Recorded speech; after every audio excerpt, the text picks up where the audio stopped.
Okay friends, இன்றைக்கி நாம் நம்மளோட வீடியோவில் பிஜிடிஆர்பிக்கு இருக்கக்கூடிய போர்ஷன்ஸை பற்றி தான் டிஸ்கஸ் பண்ண போகிறோம். யூனிட் 1ல் பேலட் அப்படிங்கிற டாப்பிக்கை தான் நம்ம டிஸ்கஸ் பண்ண போகிறோம். இதில் ரொம்ப ரொம்ப இம்பார்ட்டண்ட் பாயிண்ட்ஸ் எல்லாம் நாங்கள் உங்கள் கூட ஷேர் பண்ணிக்கிறதுக்கு தயாராக வந்திருக்கோம். ஸோ வீடியோவை எந்த விதத்துலையும் நீங்கள் ஸ்கிப் பண்ணாமல் கடைசி வரைக்கும் பாருங்கள். கண்டிப்பாக எல்லா தகவல்களும் உங்களுக்கு பயனுள்ளதாக இருக்கும். அதனால் ஷேர் பண்ணுங்கள். நம்ம சேனலுக்கு புதியவராக இருந்தால் சப்ஸ்கிரைப் பண்ணிக்கோங்க. வாங்க ஃப்ரெண்ட்ஸ், நம்ம இன்னைக்குள்ள டாபிக்ஸை பற்றி பார்த்துடலாம். ஓகே ஃப்ரெண்ட்ஸ், இப்போ பாருங்கள், பேலட்னா என்ன? இதை பற்றி தெரியாமல் நம்ம டாப்பிக்கில் என்ட்ராக முடியாது இல்லையா? ஃபர்ஸ்ட் பாருங்கள், பேலட் அப்படிங்கிறது நாட்டுப்புற பாடல்கள். நாட்டுப்புற பாடல்கள் அப்படிங்கிற வார்த்தையினுடைய இங்கிலீஷ் டிரான்ஸ்லேஷன் தான் பேலட். இதை எங்கேயெல்லாம் நம்ம கேட்டிருக்கோம்? நம்மளுடைய அன்றாட வாழ்க்கையில் ஒரு குழந்தை பிறக்கிறதுக்கு நம்ம நாட்டுப்புற பாடல்கள், அவங்களுடைய பேர் வைக்கிற விஷயத்துலேருந்து எல்லாத்துலேயும் நம்ம நம்ம ஊரில் இதை பாடி கேள்விப்பட்டிருக்கோம். அடுத்தது வயலில் நாற்று நடும்போது பாடியிருக்கிறாங்க, கதிர் அறுக்கும்போது பாடியிருக்கிறாங்க, களப்பறிக்கும்போது பாடியிருக்கிறாங்க. நம்மளுடைய வாழ்க்கையில் ஒன்றாக இணைந்த ஒரு பாடல். ஆனால் அதே சமயத்தில் இதுக்கு ரிட்டன் ஸ்கிரிப்ட் இருக்குதா? இல்லை, எங்கள் பாட்டி பாடினாங்க, அப்புறம் எங்கள் அம்மா பாடினாங்க, இன்றைக்கி நான் பாடிட்டு இருக்கிறேன், அதுதானே தவிர நம்ம ஓரலாக ஒருத்தர் பாடி கேட்டிருக்கோம். அதுக்கு அடுத்தது நான் இதில் எனக்கு தெரிஞ்ச விஷயங்களை இன்க்ளூட் பண்ணி அடுத்த ஜென்ரேஷனுக்கு பாஸ் பண்ணுறோம். இதுதாங்க பேலட்.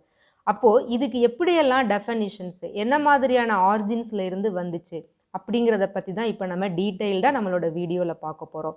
ஒரு பாயிண்ட்டும் ரொம்ப ரொம்ப இம்பார்ட்டன்ட். ஸோ மிஸ் பண்ணாதீங்க, நோட்ஸ் எடுத்து நீட்டாக படிங்க. உங்களுக்கு கண்டிப்பாக இதிலிருந்து மார்க் ஸ்கோர் பண்ணுறதுக்கு வாய்ப்புகள் அதிகம் இருக்குது ஃப்ரெண்ட்ஸ். இப்போ பாருங்கள், what is ballad? Ballad is a song which tells a story. In literature, short narrative poem usually relating a single dramatic event. ஜென்ரலாக என்ன சொல்கிறாங்க? பேலட் அப்படிங்கிறது ஒரு சாங்கு, அது ஒரு ஸ்டோரியை நம்மக்கிட்ட சொல்லுது. ஆனால் லிட்ரேச்சரில் பார்த்தோம்னா it is a short narrative poem usually relating a single dramatic event. ஏதாச்சும் ஒரு ஈவெண்ட்டை பற்றி மட்டும்தான் அது சொல்லும். அதே சமயத்தில் நெரேட்டிவ் போயம் ஷார்ட்டாகவும் இருக்கும். It has been handed down the generations through the oral tradition.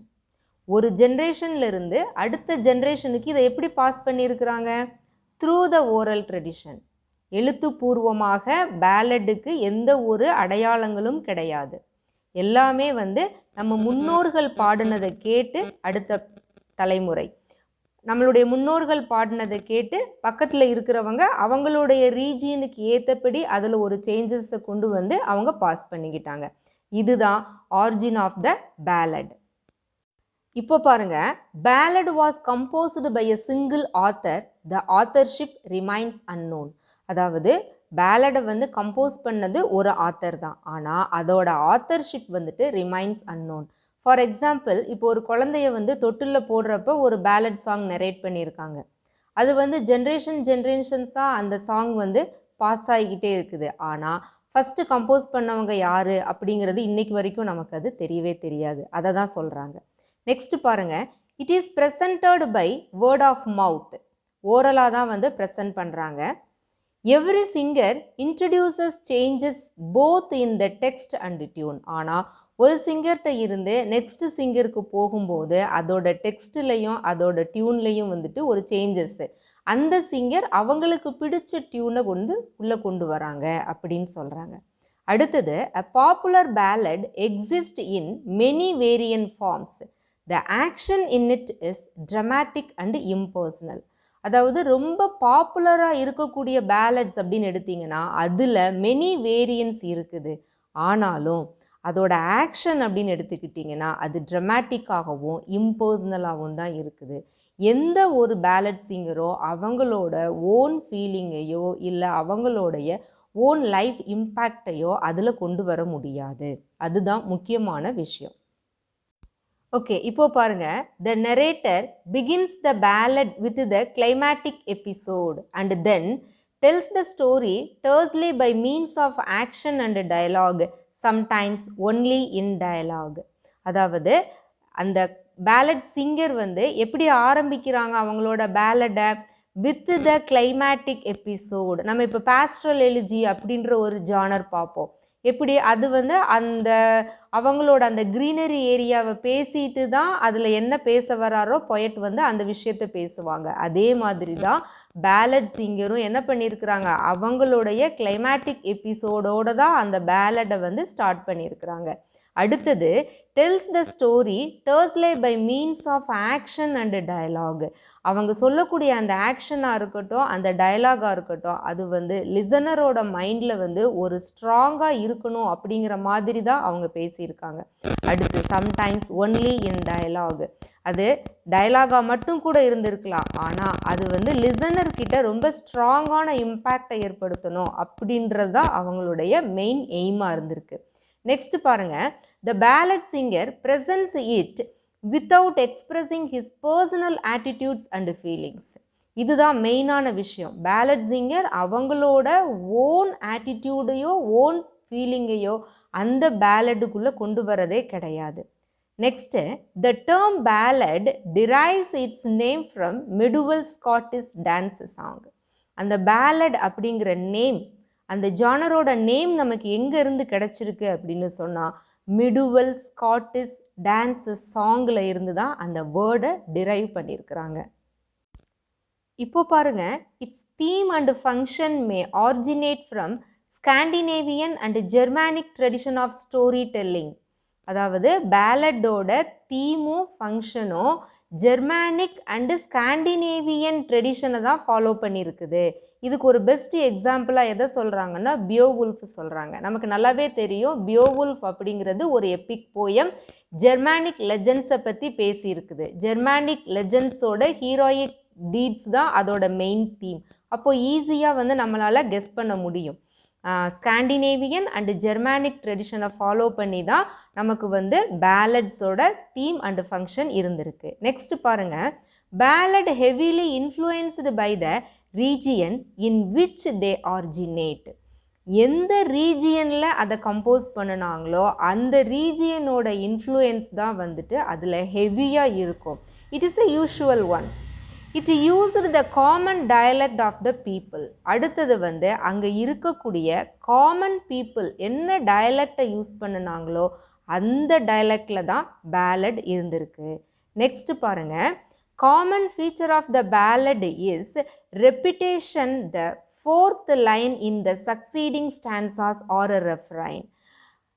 பேலட்டோட common feature அப்படின்னு எடுத்துக்கிட்டோம்னா ஃபோர்த் லைன் அப்படிங்கிறது வந்து காமனாக இருந்திருக்கு எல்லா ஸ்டான்சாஸ்லையும். இதையே நம்ம வந்துட்டு ஸ்பென்சரோட பிரத்தலாமியன் அண்ட் எபித்தலாமியனில் பார்க்கலாம். அந்த 9th லைன் பார்த்தீங்கன்னா எல்லாத்துலேயுமே ரெஃப்ரைன் சேமாக கொடுத்துருப்பாரு. அதே மாதிரி தான் பேலட்லையும். ஏன்னா அந்த டியூனை கம்போஸ் பண்ணுறதுக்கு அந்த ஒரு ஸ்டான்ஸாவை முடிக்கும்போது அதோட கம்போசிங் டியூன் வந்து ஈஸியாக இருக்கட்டும் அப்படின்றதுக்காக அவங்க சேம் லைனையே வந்து திரும்ப திரும்ப யூஸ் பண்ணியிருக்கிறாங்க. அதோட டேர்ம் தான் என்னது அப்படின்னா ரெஃப்ரைன். இப்போ பாருங்க, ballads are primarily of 2 kinds. பேலடை வந்து நம்ம 2 டைப்ஸாக பிரிக்கலாம். ஒன்று folk ballad, second literary ballad. இப்போ ஃபோக் பேலட்டுக்கும் லிட்ரரி பேலட்டுக்கும் என்ன டிஃப்ரென்ஸு? ஃபோக் பேலட் அப்படிங்கிறது வந்துட்டு பியூராக நாட்டுப்புற பாடல். அதாவது நம்ம ஃபஸ்ட்டே சொன்ன மாதிரி நாற்று நடும்போது களை பறிக்கும்போது பாடக்கூடியது. அப்போது வாட் இஸ் லிட்ரரி பேலட்? இது வந்து இலக்கிய நயம் சார்ந்த நாட்டுப்புற பாடல். ஃபார் எக்ஸாம்பிள், இந்த தூள் மூவியில் பார்த்தீங்கன்னா அந்த பறவை முனியம்மா அப்படிங்கிற பெரியவங்க வந்து ஒரு பாட்டு பாடியிருப்பாங்க, சிங்கம் போல அப்படின்னு ஒரு சாங் வரும். அதுதான் வந்து உங்களுக்கு லிட்ரரி பேலட். அதாவது சினிமாவுக்காக இலக்கிய நயம் சார்ந்து அந்த நாட்டுப்புற பாடலை வந்து கம்போஸ் பண்ணியிருப்பாங்க. இதுதாங்க அதோட டிஃப்ரென்ஸு.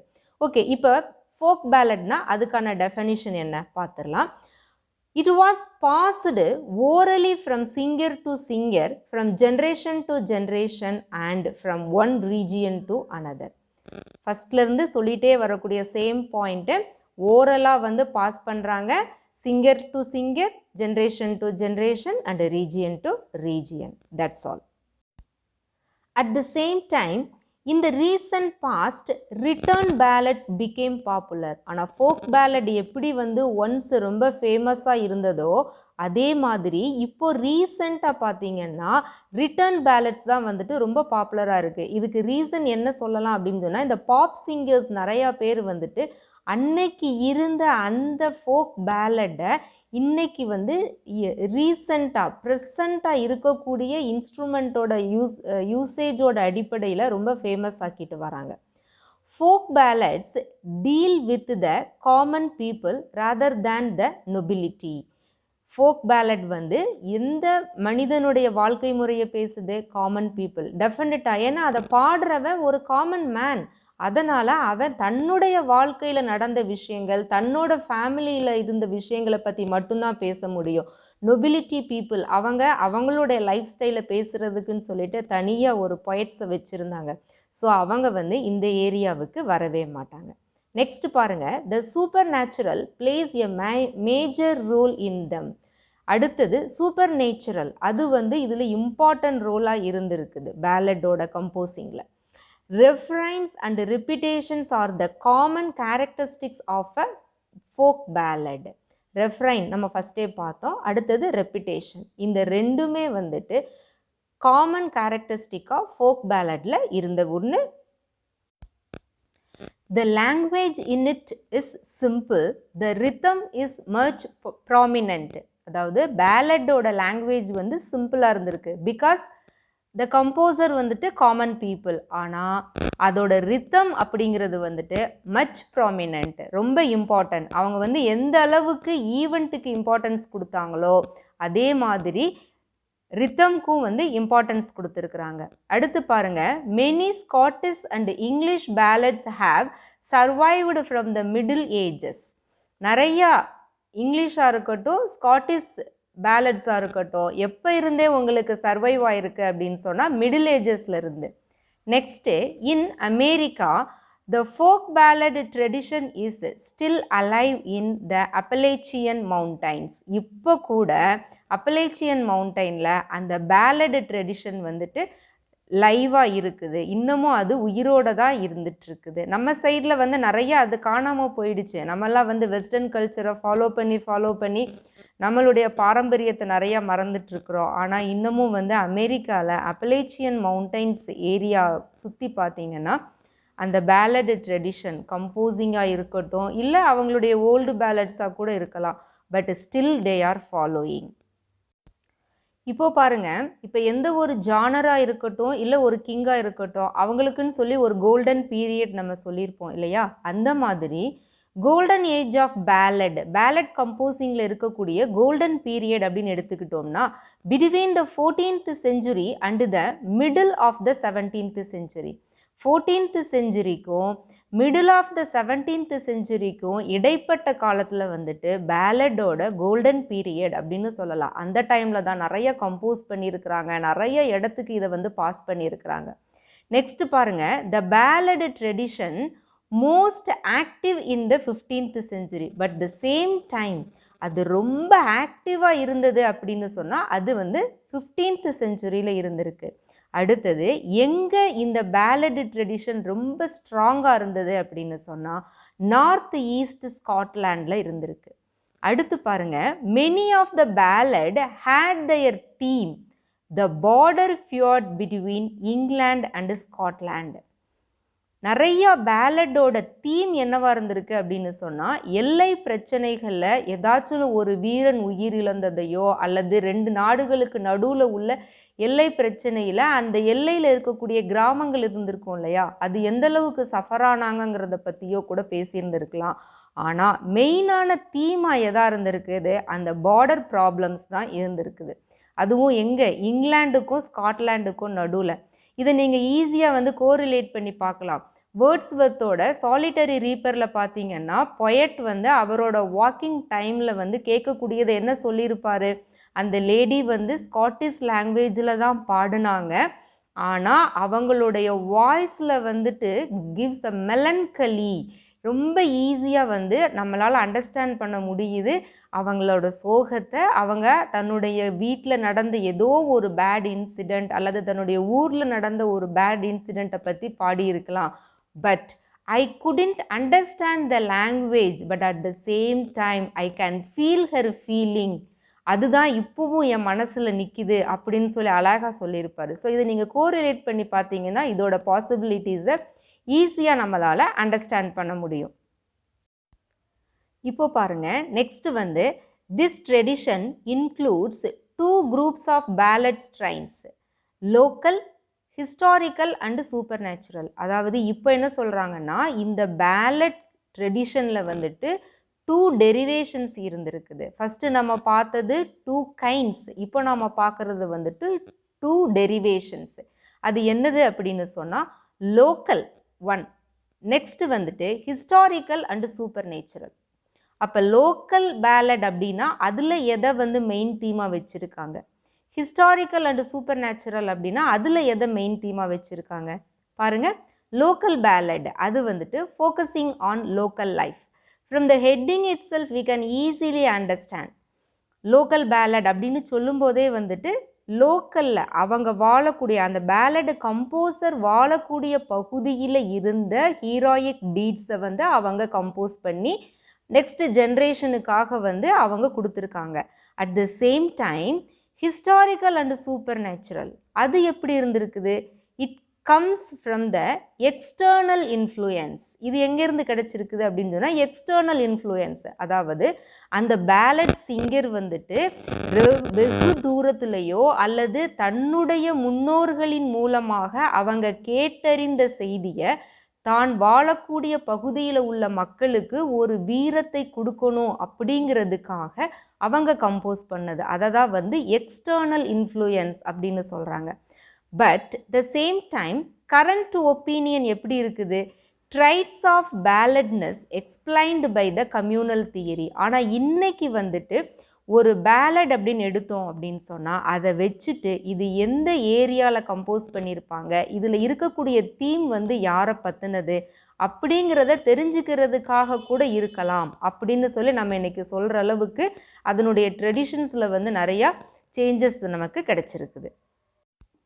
இப்போ பாருங்கள், the medieval ballad varying from the 2 local and historical ballad. அதாவது மிடிவல் பீரியடில், மிடில் இங்கிலீஷ் பீரியடில் கம்போஸ் பண்ணி இருக்கக்கூடிய பேலட்ஸ் அப்படிங்கிறது இந்த லோக்கல் அண்டு ஹிஸ்டாரிக்கல் பேலட்ஸில் இருந்து என்டையர்லி டிஃபர் ஆகுது.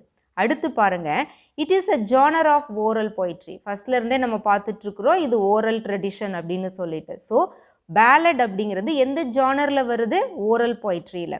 Old songs and the ballads shared a common communal origin, but the ballad are distinct from song. அதாவது ஓல்டு சாங் அப்படிங்கக்கூடிய டாப்பிக்கும் பேலட் அப்படிங்கிறது வந்துட்டு shared a common communal origin. அது வந்து சேம் ஆரிஜினில் இருந்தால் கூட ballad is entirely differ from old song. ஏன் அப்படின்னு சொன்னால் ஓல்டு சாங்ஸ் அப்படின்னு வரும்போதே அதில் வந்துட்டு ரித்தம் அப்படிங்கிறதுக்கும் மீட்டர் அப்படிங்கிறதுக்கும் வந்துட்டு உங்களுக்கு இம்பார்ட்டன்ஸ் கொடுப்பாங்க. ஆனால் பேலடை பொறுத்த வரைக்கும் அதுக்கெல்லாம் எதுக்குமே இம்பார்ட்டன்ஸ் கிடையாது. அதில் வந்து த கம்போசர் அவங்க என்ன நினைக்கிறாங்க, எந்த ஈவெண்ட்டை பற்றி பேசணும்னு அப்படின்னு நினைக்கிறாங்க, அதுதான் அவங்களுக்கு அங்கே இம்பார்ட்டன்ட். அந்த 4th லைன் மட்டும் காமனாக ரிப்பீட் ஆகிக்கிட்டே இருக்கும். அதுதான், அதனால தான் வந்துட்டு ballad is distinct from song. இது ரொம்ப இம்பார்ட்டன்ட், அதை நீங்கள் மைண்டில் வச்சுக்கோங்க.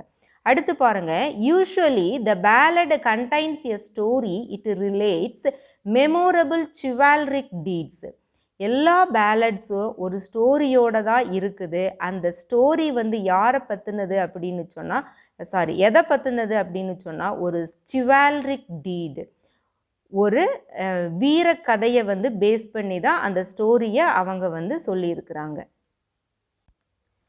இப்போ பாருங்க, the ballads more or less follow a set pattern of movement. ஒரு பேலட் அப்படின்னு சொன்னால் அது ஒரு பர்டிகுலர் பேட்டர்னை தான் வந்து ஃபாலோ பண்ணியிருக்கிறாங்க. அடுத்தது, the focus is always on a single crucial episode of situation. அதாவது நிறைய ஈவெண்ட்டை வந்து அவங்க ஒரு பேலட்டுக்குள்ளே கொண்டு வர்றது கிடையாது, ஒரே ஒரு ஈவெண்ட். பட் அதை வந்து கம்ப்ளீட்டாக ஃபோக்கஸ் பண்ணி அதில் இருந்து லிசனர் எவ்வளவு தூரம் வந்து விஷயங்களை தெரிஞ்சுக்க முடியுமோ அவ்வளோ தூரம் வந்து அவங்க கொடுக்கறதுக்கு மட்டும்தான் இம்பார்ட்டன்ஸ் கொடுத்துருக்காங்க. நெக்ஸ்ட் பாருங்க, ballads are dramatic events not reported, they are dramatized visually. ballads அப்படிங்கிறது எப்படி தான் இருந்திருக்கு, ட்ரமாட்டிக்காக தான் இருந்திருக்கு. பட் த சேம் டைம் அதில் இருக்கக்கூடிய ஈவெண்ட்ஸ் வந்துட்டு ரிப்போர்ட்டடாக இல்லை, அதாவது வர்ணனை செய்யக்கூடிய மாதிரி இல்லை. But the same time dramatised visually, அவங்க அதை நெரேட் பண்ணக்கூடிய ஸ்டைல்லையே வந்து என்ன ஆகுதுன்னு சொன்னால் அந்த ஈவெண்ட் நம்ம கண்ணு முன்னாடி விஷுவலாக தெரிகிற மாதிரி அவங்க நெரேட் பண்ணியிருக்காங்களே தவிர ஈவெண்ட்டாக அதை வந்து அவங்க டிஸ்கிரைப் பண்ணலை அப்படின்னு சொல்கிறாங்க. இந்த லாஸ்ட் பாயிண்ட் வந்து ரொம்ப ரொம்ப முக்கியமான ஒன்று, நீங்கள் நல்லா நோட்ஸ் எடுத்து.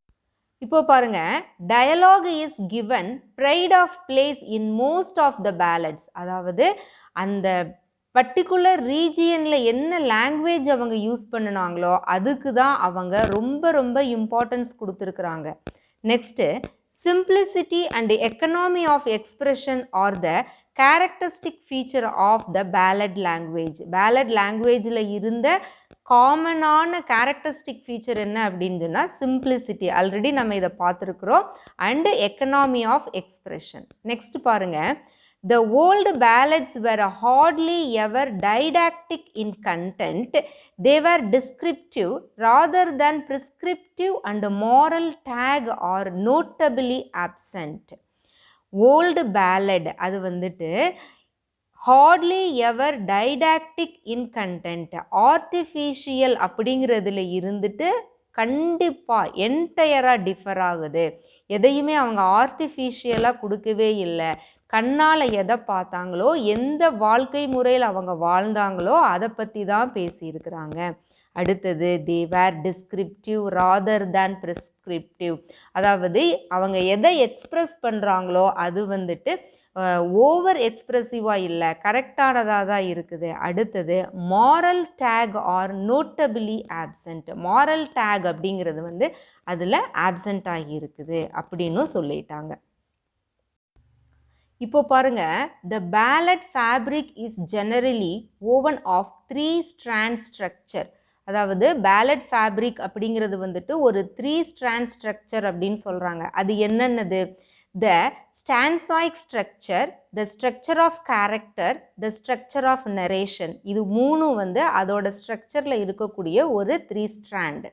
நெக்ஸ்ட் பாருங்க, the medieval or Elizabethan ballad that appears in print today is probably only one version of many variant forms. அதாவது medieval period அல்லது Elizabethan periodல வந்த பிரிண்டிங் ஆகி நமக்கு கிடைச்ச ballad அப்படிங்கிறது வந்துட்டு version of many variant forms, only one version. அது ஒரு பர்டிகுலர் பேலடினுடைய மெனி வேரியன்ட்ஸ் தான் நமக்கு கிடைச்சதே தவிர மெனி டைப்ஸ் நமக்கு கிடைக்கல அப்படின்னு சொல்கிறாங்க. ஓகே, இப்போ பாருங்க, in 18th century the term ballad was used in England in its present sense. 18th centuryல யூஸ் பண்ணிட்டு இருந்த ballad அப்படிங்கிறது வந்துட்டு இன்னைக்கு இருக்கக்கூடிய சென்ஸில் தான் இருந்தது. Next, scholarly interest in the folk ballad first aroused by Bishop Percy's Reliques of Ancient English Poetry. அதாவது ஃபர்ஸ்டில் வந்து இந்த பேலடில் இருந்த இன்ட்ரெஸ்ட்டு யார் மூலமாக உங்களுக்கு வந்து ஃப்ளரிஷ் ஆச்சு அப்படின்னு பாருங்கள், பிஷப் பர்சியோட reliques of ancient English poetry. But the same time it was significantly inspired by, ஆனால் அது யார் மூலமாக இன்ஸ்பயர்ட் ஆச்சு அப்படின்னா சர் வால்டர் ஸ்காட்னுடைய minstrelsy of the Scottish border அப்படிங்கிறதன் மூலமாக தான் இன்ஸ்பயர் ஆகிருக்குது. இப்போது பாருங்கள், ballads cannot be confined to any one period or place. பேலடை வந்துட்டு நம்ம ஒரு பர்டிகுலர் பீரியடோடையோ அல்லது ஒரு பர்டிகுலர் பிளேஸோடையோ வந்து கன்ஃபைன் பண்ண முடியாது. Similar subject matter appears in the ballads of other peoples. ஒருத்தர் கம்போஸ் பண்ணியிருக்கிற த சேம் மேட்டர்ஸை வந்துட்டு வேற ஒரு கம்போசர் மூலமாகவும் நம்மளால் வந்து கேதர் பண்ண முடியும். நெக்ஸ்ட் பாருங்க, American ballads mainly deal with cowboys, folk heroes such as Cassie Jones and Paul Bunyan. American ballad அப்படிங்கிறது வந்துட்டு மெயினாக யாரை பற்றி பேசியிருக்கிறாங்க அப்படின்னு சொன்னால் கவுபாய்ஸை பற்றியும் அடுத்தது வந்துட்டு ஃபோக் ஹீரோஸை பற்றியும் நிறைய அவங்க வந்து கம்போஸ் பண்ணியிருக்கிறாங்க. நெக்ஸ்ட் பாருங்கள், சென்டிமெண்டல் பேலட்ஸ்.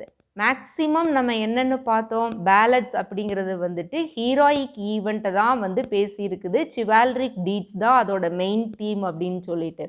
ஆனால் எக்ஸப்ஷனாக சம் பேலட்ஸ் வந்துட்டு சென்டிமெண்டலாகவும் இருந்திருக்குது. அதுக்கு என்ன நேம் கொடுத்துருக்காங்கன்னு பாருங்கள், டியர் ஜெர்க்கர்ஸ் அப்படின்னு சொல்லியிருக்காங்க. அதோட அனதர் நேம் வந்துட்டு ட்ராயிங் ரூம் பேலட்ஸ். இது எப்போ பாப்புலராக இருந்தது அப்படின்னு சொன்னால் 19th செஞ்சுரியோட மிடில் கிளாஸ் பீப்புள்கிட்ட வந்துட்டு இந்த சென்டிமெண்டல் பேலட் பாப்புலராக இருந்திருக்குது. ஓகே, இப்போ நாம் வந்து லிட்ரரி பேலடை பற்றி பார்க்க போகிறோம். The literary ballad is an imitation of the old anonymous folk ballad. Literary balladங்கிறது என்னது? இமிட்டேஷன். எதோட இமிட்டேஷன்? ஓல்டு ஃபோக் பேலடோட இமிட்டேஷன் அப்படின்னு சொல்லிட்டாங்க. அப்போது the literary ballad is more elaborate and complex. அடுத்தது இதோட கேரக்டரிஸ்டிக்காக என்ன சொல்கிறாங்க, இது வந்துட்டு எலாபரேட்டாக இருக்கும், அட் த சேம் டைம் காம்ப்ளெக்ஸாகவும் இருக்கும். Next, it follows the same rhythmic pattern and stanza form. இதுவும் வந்துட்டு எப்படி தான் இருந்திருக்குது, ரித்தமிக் பேட்டர்னை ஃபாலோ பண்ணியிருக்குது, ஸ்டான்ஸா ஃபார்ம்ஸோடு தான் இருந்திருக்குது. ஆனாலும் காம்ப்ளெக்ஸாகவும் எலாபரேட்டாகவும் இருந்திருக்கு. நெக்ஸ்ட் பாருங்கள், the literary ballads are also called art ballads. Literary ballad என்ன சொல்லியிருக்காங்க, ஆர்ட் பேலட் அப்படின்னு சொல்லியிருக்காங்க. And they more polished and artistic than folk ballad. folk ballad விட வந்து இது பாலிஷ்டாகவும் இருந்திருக்கு, ஆர்டிஸ்டிக்காகவும் இருந்திருக்கு. பாருங்க, அந்த லிட்ரரி பேலட்ல வரும்போது the poet may retain only some of the devices. என்ன பண்ணுறாங்க, லிட்ரரி பேலட்ல வரும்போது அந்த ஃபோக் பேலட்ல இருக்கக்கூடிய some of the devices மட்டும் அவங்க வந்து ரீடைன் பண்ணிக்கிறாங்க. And conventions of the older verse narrative. ஆனால் அதோட கன்வென்ஷன்ஸ்லேயும் அதே மாதிரி தான் அவங்க வந்து தங்களுக்கு தேவையான பார்ட்டை மட்டும் ரீடைன் பண்ணி வச்சுக்கிறாங்க. அடுத்து பாருங்கள், though ballad began in folk song from many romantic and Victorian poets adopted this literary device in 18th and 19th century. Ballad அப்படிங்கிறது வந்துட்டு ஃபோக் சாங்கில் இருந்து ஸ்டார்ட் ஆகி இருந்தால் கூட ரொமான்டிக் அண்டு விக்டோரியன் ஏஜஸில் இருந்த மெனி பொயட்ஸ் என்ன பண்ணிக்கிட்டாங்க, இந்த ஜானரை, இந்த லிட்ரரி டிவைஸை அடாப்ட் பண்ணி அவங்க தங்களோட ஸ்டைலில் வந்து நமக்கு நிறையா போயம்ஸை வந்து கொடுத்துருக்காங்க அப்படின்னு சொல்கிறாங்க. இதுக்கு பெஸ்ட் எக்ஸாம்பிள்ஸாக எதையெல்லாம் நம்ம பார்க்க முடியும், கீட்ஸோட லாபெல்லா டேம் சான்ஸ் மெர்சியை பார்க்கலாம், கால்ரிட்ஜோட the rime of the ancient mariner அந்த போயமை பார்க்கலாம். அடுத்தது ஆஸ்கர் வைல்டோட the ballad of Reading gaol. இது எல்லாமே வந்துட்டு கிரேட் எக்ஸாம்பிள்ஸ். ஓகே ஃப்ரெண்ட்ஸ், இவ்வளோ நேரம் நீங்கள் வீடியோவை ஸ்கிப் பண்ணாமல் பார்த்ததுக்கு தேங்க்யூ. அகெயின் நான் உங்ககிட்ட ரெக்வஸ்ட் பண்ணுறது, நம்ம சேனலுக்கு நீங்கள் நியூ கமராக இருந்தீங்கன்னு சொன்னால் சப்ஸ்கிரைப் பண்ணிக்கோங்க. இதே மாதிரி நிறையா யூஸ்ஃபுல்லான டாபிக்ஸை பற்றி நம்ம ஃப்யூச்சரில் டிஸ்கஸ் பண்ண போகிறோம். நம்ம சேனலோட டெஸ்ட் சீரியஸ் வந்து அழகாக போயிட்டு இருக்குது. யூனிக் அண்டு ரேர் கொஸ்டின்ஸை மட்டும்தான் நாங்கள் ஷேர் பண்ணிக்கிறோம். ஸோ யார் வந்து ஜாயின் பண்ணணும்னு நினைக்கிறீங்களோ இதில் ஷேர் பண்ணியிருக்கக்கூடிய நம்பருக்கு கால் பண்ணி நீங்கள் அதோட டீட்டெயில்ஸை கேட்டுக்கலாம். ஆல் த பெஸ்ட் ஃப்ரெண்ட்ஸ், நல்லா படிங்க.